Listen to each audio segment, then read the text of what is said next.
इस गहरी छानबीन में आज हम एक बहुत ही वैचारिक और धारणाओं को चुनौती देने वाले विषय पर चर्चा करने जा रहे हैं। जी बिल्कुल। आज हमारे पास जो स्रोत सामग्री है, concept of God in major religions के कुछ मुख्य अंश शामिल है। हाँ।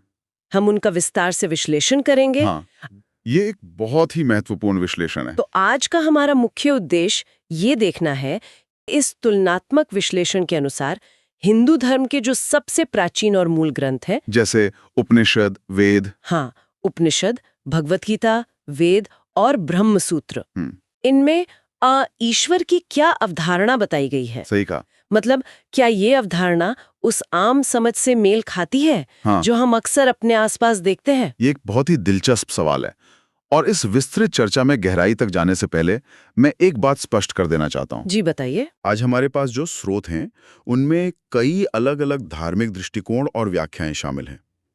हम यहाँ जो भी चर्चा कर रहे हैं वो पूरी तरह से इन स्रोतों में दी गई जानकारी पर आधारित है। बिल्कुल, हम बस तथ्यों पर बात कर रहे हैं। एकदम। हम व्यक्तिगत रूप से किसी भी पक्ष, विचारधारा या धर्म का न तो समर्थन कर रहे हैं और न ही विरोध। हमारा काम केवल स्रोत सामग्री में दी गई तथ्यात्मक जानकारी को तटस्थ और निष्पक्ष रूप से सामने रखना है, ताकि जो लोग हमें सुन रहे हैं उन्हें मूल ग्रंथों में लिखी बातों का एक स्पष्ट और ऐतिहासिक संदर्भ मिल सके। चलिए इसको थोड़ा विस्तार से समझते हैं।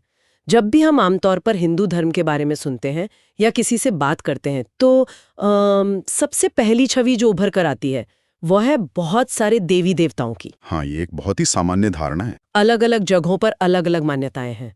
कोई कहता है कि मुख्य रूप से 3 देवता हैं, कोई 10 बताता है, कोई 1000। और एक बहुत ही आम धारणा ये भी है कि 33 करोड़ देवी देवता हैं। बिल्कुल। लेकिन जब मैं इन स्रोतों को पढ़ रही थी तो मुझे एक बड़ा विरोधाभास नजर आया। स्रोत ये दावा करते हैं कि अगर आप किसी ऐसे विद्वान से बात करें जिसने हिंदू धर्म ग्रंथों का गहराई से अध्ययन किया है, तो वो आपको यही बताएगा कि वास्तव में ईश्वर केवल एक ही है। सही बात है। ये बात रोजमर्रा की मान्यताओं से इतनी अलग कैसे हो सकती है? यहाँ जो सबसे दिलचस्प बात है वो ये है कि ये विरोधाभास आखिर पैदा कहाँ से होता है। अच्छा। स्रोत के अनुसार इस अंतर को समझने के लिए हमें एक दार्शनिक अवधारणा को समझना होगा जिसे अंग्रेजी में पैंथेइज्म कहा जाता है। पैंथेइज्म मतलब?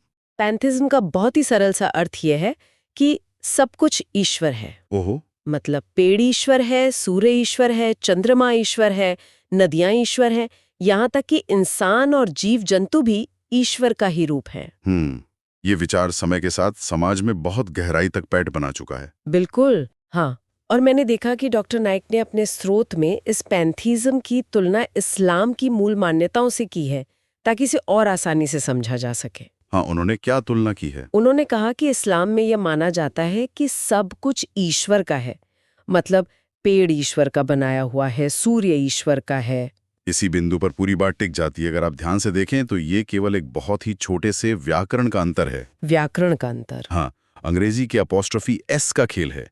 एक तरफ विचार है एवरीथिंग इज गॉड, मतलब सब कुछ ईश्वर है, और दूसरी तरफ है एवरीथिंग इज गॉड्स, मतलब सब कुछ ईश्वर का है। ओह, मैं समझ रही हूँ। डॉक्टर नाइक का स्रोत यह तर्क देता है कि अगर हम इस छोटे से व्याकरणिक अंतर को समझ लें और इसे सुलझा लें, तो जो धर्म हमें देखने में एक दूसरे के बिल्कुल विपरीत लगते हैं, वे वैचारिक रूप से एक बहुत ही समान धरातल पर आकर खड़े हो सकते हैं। ये सोचने का एक बहुत ही अलग नजरिया है। आज के समय में जब हम कोई टेक्स्ट मैसेज भेजते हैं और ऑटो करेक्ट की वजह से एक शब्द बदल जाता है, तो पूरे मैसेज का मतलब ही कुछ और हो जाता है। बिल्कुल।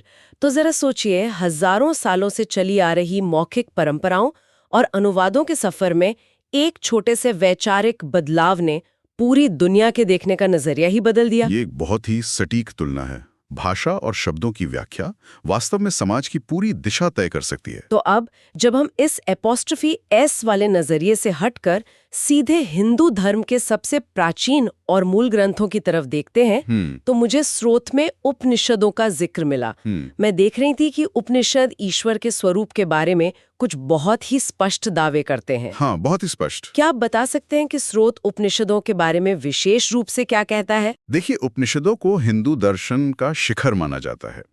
इनमें बहुत ही गहरी दार्शनिक चर्चाएं हैं। स्रोत में छांदोग्य उपनिषद का विशेष रूप से उल्लेख किया गया है। इसके अध्याय 6 खंड 2 श्लोक 1 में एक बहुत ही प्रसिद्ध पंक्ति है, एकम एवादित्यम। एकमेवाद्वितीयम, इसका आम बोलचाल में क्या मतलब हुआ? इसका संस्कृत से सीधा अनुवाद है कि ईश्वर केवल एक है, उसके जैसा कोई दूसरा नहीं। कोई दूसरा नहीं। ये कोई रूपक या घुमा फिराकर कही गई बात नहीं है, बल्कि एक सीधा और अत्यंत स्पष्ट सिद्धांत है। बिल्कुल। ये श्लोक बहुदेववाद की किसी भी संभावना को पूरी तरह से नकार देता है। ये कहता है कि कोई दूसरी सत्ता है ही नहीं जो ईश्वर के बराबर या उसके जैसी हो। यहाँ जो बात सबसे ज्यादा दिलचस्प हो जाती है वो ये है कि ये ग्रंथ सिर्फ ये कहकर नहीं रुक जाते कि ईश्वर एक है। मैंने स्रोत में पढ़ा कि श्वेताश्वतर उपनिषद में तो ईश्वर के पारिवारिक या भौतिक अस्तित्व पर भी टिप्पणी की गई है।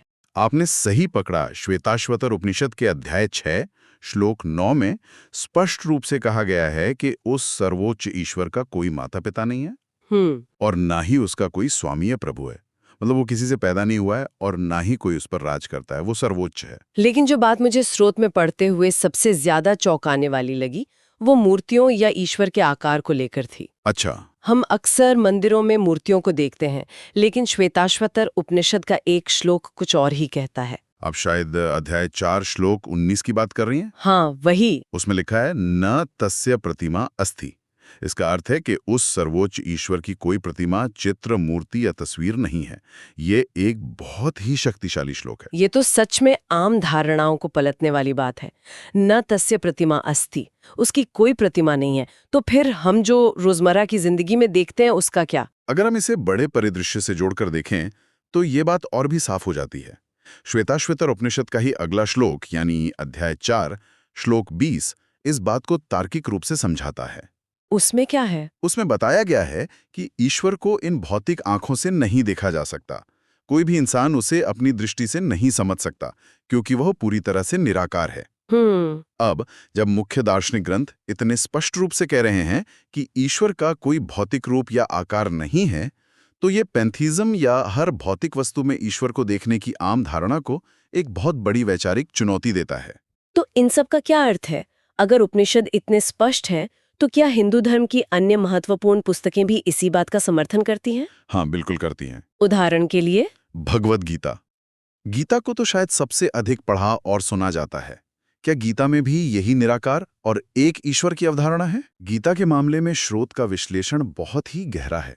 भगवद गीता के अध्याय 7 श्लोक 20 का हवाला दिया गया है। इस श्लोक में बताया गया है कि जिनकी बुद्धि भौतिक इच्छाओं या सांसारिक लालसाओं द्वारा हर ली गई है, वे ही झूठे देवताओं या अन्य मूर्तियों की पूजा करते हैं। एक मिनट, जिनकी बुद्धि भौतिक इच्छाओं द्वारा हर ली गई है, इसका आधुनिक संदर्भ में क्या मतलब निकाला जाए? इसे ऐसे समझा जा सकता है कि जब इंसान अपनी भौतिक जरूरतों में बहुत अधिक उलझ जाता है, जैसे धन, सफलता, स्वास्थ्य, बिल्कुल, या सुरक्षा, तो उसे अपनी इन इच्छाओं को पूरा करने के लिए एक माध्यम की जरूरत महसूस होती है।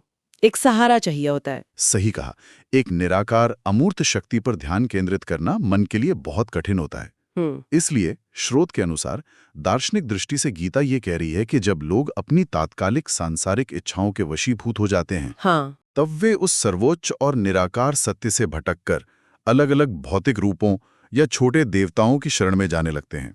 ये तो बहुत ही मनोवैज्ञानिक विश्लेषण है।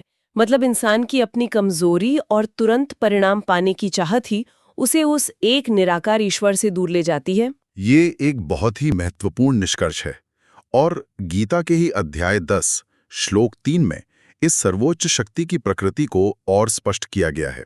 वहां क्या कहा गया है? वहां ईश्वर को अजन्मा, अनादि और सभी लोकों का सर्वोच्च स्वामी बताया गया है।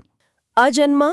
अजन्मा का अर्थ ही है जिसका कभी जन्म नहीं हुआ, जो हमेशा से अस्तित्व में है। ये सीधा इशारा है एक ऐसी सर्वोच्च शक्ति की ओर जो मानवीय या भौतिक सीमाओं से पूरी तरह परे है।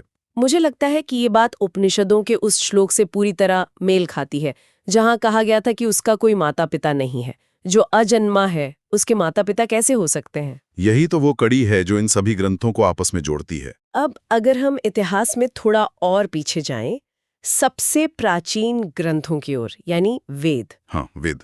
वेदों को तो हिंदू धर्म का आधार माना जाता है। हाँ। मैंने स्रोत के नोट्स में देखा कि वेदों में भी इसी निराकार अवधारणा पर बहुत जोर दिया गया है। वेदों का विश्लेषण इस चर्चा का सबसे मजबूत हिस्सा है। स्रोत यजुर्वेद के अध्याय 32 श्लोक 3 का जिक्र करता है, जहां उपनिषदों की ही तरह न तस्य प्रतिमा अस्ति दोहराया गया है। मतलब वेदों में भी स्पष्ट कर दिया गया है कि ईश्वर की कोई छवि नहीं है। बिल्कुल। लेकिन मैंने नोट्स में संभूति और असंभूति जैसे कुछ भारी भरकम शब्द भी देखे थे।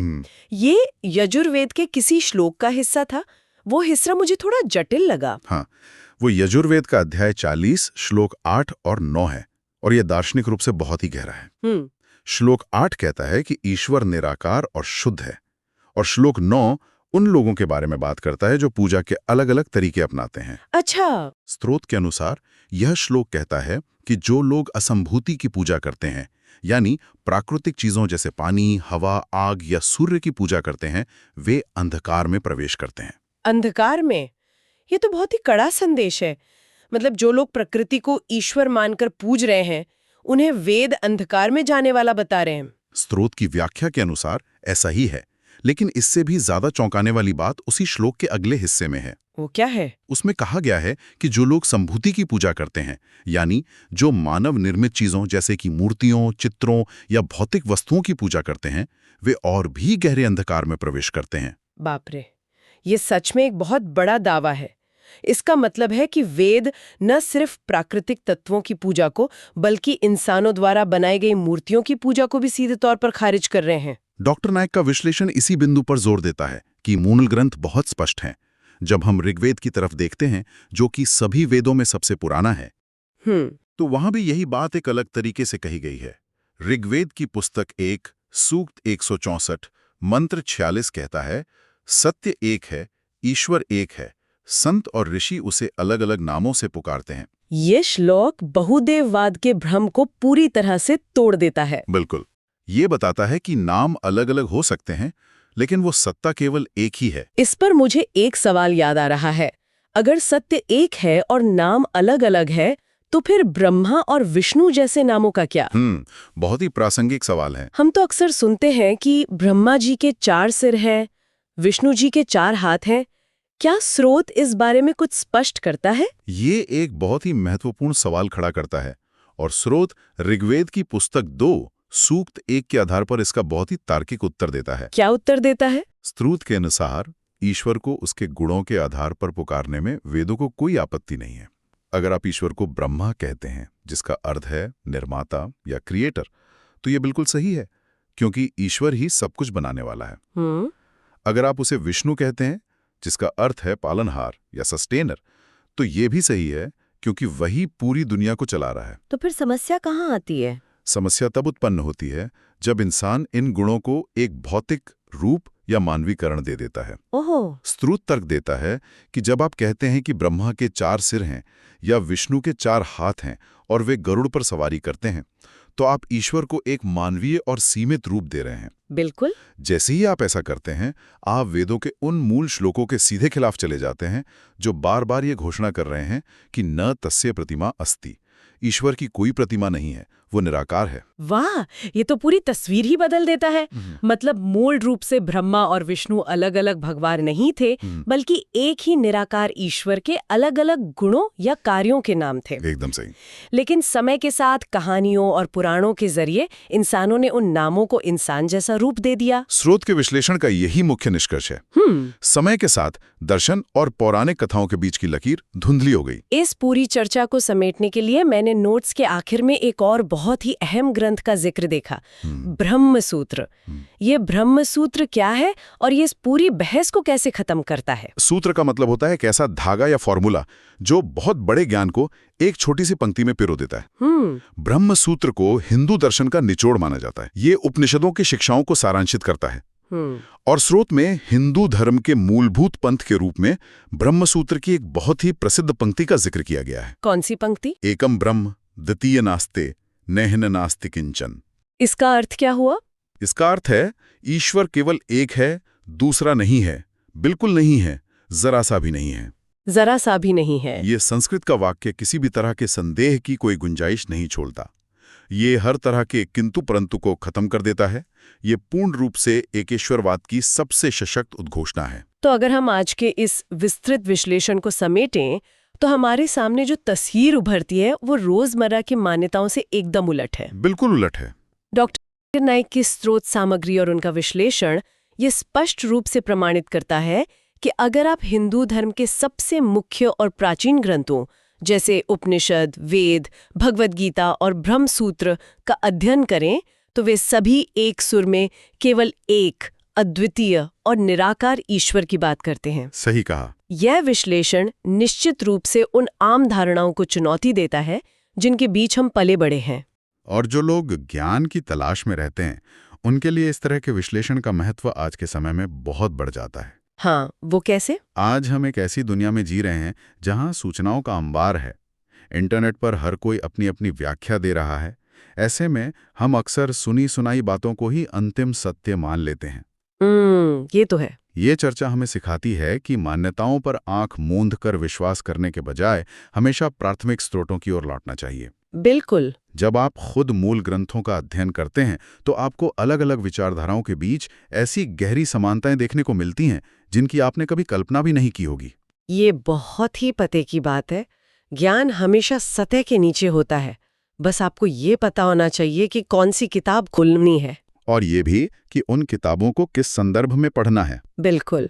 और अब इस गहरी छानबीन को खत्म करने से पहले जो लोग हमें सुन रहे हैं उनके लिए सोचने का एक नया नजरिया, एक ऐसा विचार जो शायद सीधे तौर पर इन स्रोतों में नहीं लिखा था, लेकिन हमारी आज की चर्चा उस और एक बहुत बड़ा इशारा जरूर करती है। वो क्या है? जरा सोचिए, अगर दुनिया की अलग अलग प्राचीन सभ्यताओं के सबसे शुरुआती और मूल ग्रंथ, चाहे वे किसी भी भूभाग में लिखे गए हों, अंततः बिल्कुल एक ही निराकार और अद्वितीय सत्य की ओर इशारा करते हैं, तो क्या ये संभव है कि शुरुआती मानव समाज ने एक ही विश्वव्यापी आध्यात्मिक अनुभव को महसूस किया था, एक ऐसा अनुभव जो बिल्कुल शुद्ध था? ये बहुत ही गहरा विचार है। लेकिन हजारों सालों के सफर में जैसे जैसे इंसान पूरी दुनिया में फैले, उनकी भाषाएं बदली, उनके रूपक बदले और उस सत्य को व्यक्त करने का तरीका बदल गया। हाँ। और आज जो इतनी दूरियां या बड़े मतभेद हमें दुनिया के धर्मों के बीच दिखाई देते हैं, वे वास्तव में उस एक मूल सत्य के अलग अलग अनुवाद मात्र हैं। इस पर विचार जरूर कीजिएगा। हमारे साथ जुड़ने के लिए बहुत बहुत धन्यवाद। उम्मीद है कि इस पेशकश से सबको फायदा हुआ होगा। इस तरह की और मालूमाती पेशकश के लिए हमारे चैनल को सब्सक्राइब जरूर करें।